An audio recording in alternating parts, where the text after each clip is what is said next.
जिन्होंने पिछले हफ्ते आपकी बात को देश की सबसे बड़ी पंचायत में बहुत अच्छी तरीके से उठाने का कार्य किया। आपने भी देखा। आप समझ सकते हैं कि आज हम मौका देखने तो आज आए हैं, लेकिन मौका ना भी देखें तो आपका जो दर्द है जितना आपको है उतना ही हमें महसूस है। आप अंदाज़ा लगा सकते हैं इस बात का। उठाई हमने, जयप्रकाश जी ने बात उठाई देश की संसद के अंदर, हमारे जयप्रकाश जी और हमारे नौजवान साथी जो इतनी ही मजबूती से आपकी बात विधानसभा में उठाने की जिन्होंने जिम्मेदारी ली है।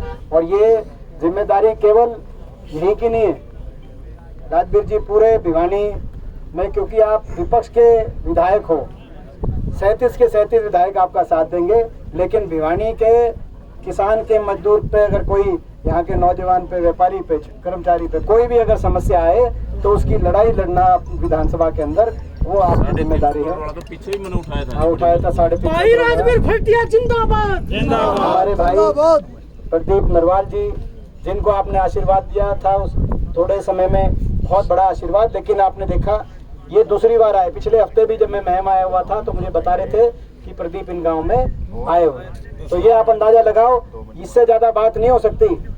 ना तो सरपंची का भी इलेक्शन हो जाए तो जो हार जाता है वो घर बैठ जाता है, और यहाँ जो जीतता है, जिसको यहाँ से आपने मौका दिया है, वो तो कितने नजर नहीं आ रहा किसी गांव में। हमने किसी गांव में, और जिनको सफलता नहीं भी मिली फिर भी पिछले हफ्ते भी आए, इस हफ्ते भी आए।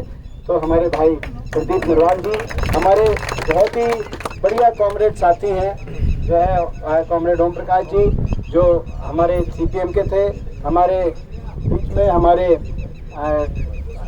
जो जिन्होंने इस बार बाड़ा हल्के से कांग्रेस पार्टी का प्रतिनिधित्व किया, आप सब जानते हो, बहुत आदरणीय चौधरी सोमवीर जी, चौधरी सोमवीर शिवराम जी, हमारे बीच में हमारे डॉक्टर शंकर भारद्वाज जी, हमारे भाई अनिल मान जी, बहुत से हमारे साथी, हमारे पवन बोनीवाला जी जो ऊपर खड़े, हमारे बिंदर जी, भाई जोगिंदर जी, भाई बहुत से साथी हैं भाई जो ऊपर खड़े, मैंने जो ऊपर खड़े हैं उनका सबका ले लिया है।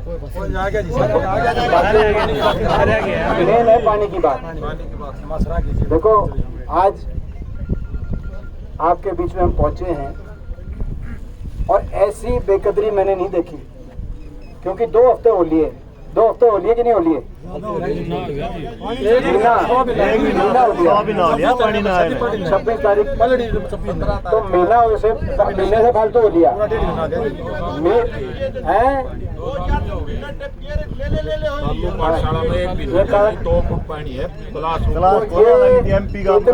महीना हो लिया। और जो सरकार में जो मंत्री हैं, विधायक हैं, मुख्यमंत्री हैं, MP हैं, अभी तक कोई गांव-गांव में जाके, ये मौका होता है क्योंकि इस महकमे की जो मंत्री हैं वो भी हमारे जिले से हैं, जो MP हैं भिवानी महेंद्रगढ़ से, वो भी अपने गांव से, अपने गांव से हैं। दोनों का डूबे को नहीं डूबोगे। तो ये मौका होता है कि गांव-गांव में घूम के, क्योंकि सरकार तो प्रजातंत्र में लोगों की बनाई हुई होती है, घर में बैठने का काम नहीं होता सरकार का, किसी ड्राइंग रूम में बैठने का काम नहीं होता। हम भी सरकार में रहे थे 10 साल, मेरे को एक दिन याद नहीं कभी मैं घर में होऊंगा, सुबह से लेकर शाम तक गांव-गांव में घूम के मौके पे समाधान करके लोगों को राहत दिलाने का काम सरकार का होता है। लेकिन बड़े दुख की बात है कि भाई एक महीना देखने भी नहीं आए, जैसे कितना नुकसान देखने भी नहीं आए तो कितना तो कितना नुकसान किसान का हो गया, मजदूर का हो गया। और ये केवल किसान का नहीं, अगर जमींदारे पे अगर नुकसान होगा तो सभी का नुकसान होता है, 36 बिरादरी का। तो ये इतना नुकसान और कोई देखने भी नहीं आया, तो कितनी तकलीफ है इनको, किसान से कितनी तकलीफ है, अपने गाँव से इन लोगों को कितनी तकलीफ है। तो ये इस बात का अंदाजा, इनके दिल में कोई दर्द नहीं है इस इलाके के लिए, इस बात, मगर जो हमसे हो सकेगा वो लड़ाई लड़ेंगे, लोकसभा में भी लड़ेंगे, विधानसभा में भी लड़ेंगे। आज आने का मकसद ही ये है कि आपकी आवाज़ को ये ना समझे कि ये आवाज़ उठाई नहीं जाएगी। आपकी आवाज़ मजबूत है, बुलंद है, और आपकी आवाज़ को हरियाणा के विधानसभा तक, चंडीगढ़ से लेकर दिल्ली तक हम पहुँचाएंगे। ये ना भूलें, बीजेपी ना भूले कि ये इन्होंने जो सरकार बनाई है जन भावना से नहीं बनी है, यंत्र मंत्र तंत्र से, शाम दाम दंड भेद से मैनेजमेंट करके। जन भावना नहीं थी बीजेपी सरकार बनाने की।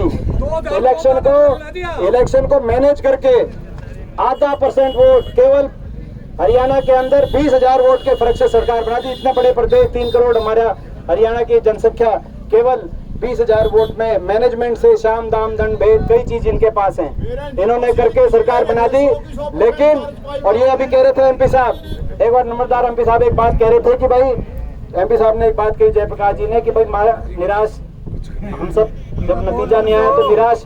मैं एक बात उसमें कहूंगा कि मुझे पता है आपके दिलों में दर्द हुआ जिस दिन सरकार आप चाहते थे आपकी बने, नहीं बनी तो दिलों में दर्द हुआ। लेकिन कोई बात नहीं, वो दर्द भी होना लाजमी था, दर्द नहीं हो तो क्या, लेकिन उस दर्द को दिल में रखना, निकलने मत देना।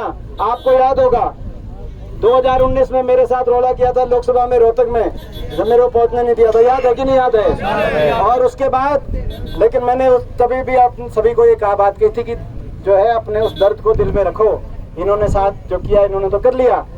अगले इलेक्शन में इस बार 4 लाख के करीब से रोहतक लोकसभा क्षेत्र से लोगों ने आशीर्वाद दिया। और मैं यही आपसे कहता हूँ, इन्होंने जो हरियाणा में किया, जन भावना को धोखा दिया इन्होंने, मैनेजमेंट करके, हर तरह की नकारात्मक राजनीति करके। ये जो इन्होंने जो किया है, इस दर्द को अपने दिल में रखना, दर्द को निकलने मत देना, मौके पे दर्द को निकालना। जैसे वहाँ हुआ था, मैं विश्वास दिलाता हूँ कि 29 में ऐसे हरियाणा में भी होगा। ये ट्रैवलिंग की बात नहीं चलेगी, मैनेजमेंट ज़्यादा नहीं चलता। तो ये बात है, मैं हम सर के जो सारी मांगे आपकी हैं, उन मांगों को इसी सत्र हमारा चल रहा है, पिछले हफ्ते भी उठाई थी। और इस जो एक नई बात आई कि भाई जो इसको नेशनल डिजास्टर के अंदर इसको शामिल किया जाए, ताकि भारत सरकार से भी मुआवजे के फंड मिल पाए किसान को, उसको जोड़ते हुए। बाकी तो सारी बात उठाएंगे, हमने सारी बात समझ ली। अस्थायी समाधान के लिए, मौके पे समाधान के लिए पॉइंट बढ़ाए जाएं, पंप सेट बढ़ाए जाएं। स्थायी समाधान के लिए ड्रेन को, जहां ड्रेन को बढ़ाने